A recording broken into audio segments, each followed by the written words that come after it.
Hoyo. Nasi ndipo pamoto kwa Mutare. Nasi ndauya kutsvaga Prince King. Timbonzwe kuti zvapapi, apapi nekuzvamburwa kwakaitwa neNdimba. Saka mina ndimutsvage ndizwe kuti ari papi. Muchawadi. Adi boy. Aiwa Managi. Wambonawo Prince King. Mkuru ari mota, mutsora mota ari mubenzi. Benzi rabwe. Aiwa marema chibaba. Thanks.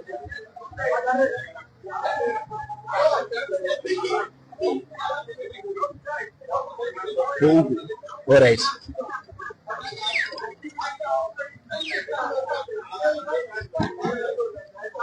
Oyo. Madiko mkomo. Aiwa Managi sema migisi. Hapana baba. Managi. Makalazi yenyu. Aiwa mbo marwadzo man. Marwadzo. Oyo muriseko mkomo. Hapana muraseo man. Ndamboya ndikutsvaga enda radzi kuti muri muno mune mufesa ari panze apo. Ndiripo pakaipa pane nyaya dzendingonzwa dziri kutrenda paFacebook paipai social media chii chiri kumbonatsoitika? Idzi dzemajaindi kundiita wasitaka. Aiwa vakomana takazongoita zvetakaita kuti vapinde mukati. Because vanga vandikanganisa. Chii chachombonatsomboitika? Chii chakambonatsoitika kuti zvizoitike zvese? Because takaona face yakazvimba izvo takuti muri matoonani. Aiwa izvi ndanane but nyaya yakaita ndekuti mamonya manje vanofanira kuprotecta isusu maartist waiziya. But ukaona monya akutorwadziwa neartist wari unasoziva kuti artist munhu wekuziya akutanga kutoti aiwa zvibhakera handizivi maybe vari kuononga ndane nyama here.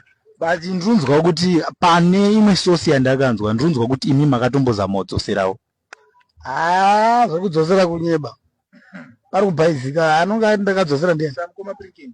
Mashonga munoda kudza mafanzi enyu kuti ndiape matanho amakatora uye mune song here yekuriplaya mafanzi kana zvamuine zvamuda kubudisa kumafanzi enyu? Song itoripo inonzi munomurowerei. Song ukapinda paYouTube izvozvo ukati Prince King munomurowerei. Mafanzi ndori mafanzi ka mamonya ari funga kuti makagona but takatongoti ngamboenda kuseri. Isusu hedu music atisumira. Nyambo vakafamba vachitanzi vapera hapana artist inopera. Kupera kwa artist I think kutofa kana kuti but Soldier Love chaiyo mukoma Soldier Love. Nhasi vakafa but handi munongowaridza. Saka chimajina inini ndichiri mupenyu. Obva watanzi ndapera. Ko iyi nyaya yendinonzwa kuti yakaitika muina madam. Nyaya iyi ndandina Madam Firelight. Andoona tuzobaya padhenga. Ndokutoatauka maybe pane nyaya here yaidoti pamwe kudobhilivisa kuna Firelight but kusekuona kwangu ndakakutongoona kuti airi itori garage. Saka munonzwa sei kurohwa pamberi pamadhamu? Inini manje kundirohwa pamberi pamadhamu ndozvandakaramba ndadaiwa sviti. Ndosaka ndakazoti onayo panapa pabhesi petasvika apa because anga ari pamukwena kakugeto kwangu. Ndikazoti pageto pangu hapanzwaro chidi ndofunga ndo mashoko akazodii kuzorotira kuti aite shungu majainda vati aiwa takutokudii kudisciplinere pageto pako.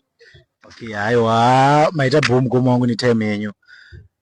Aiwa masipaka but ona maybe mafanzi anotonga idoko kuti ndarecover zvakaita sei.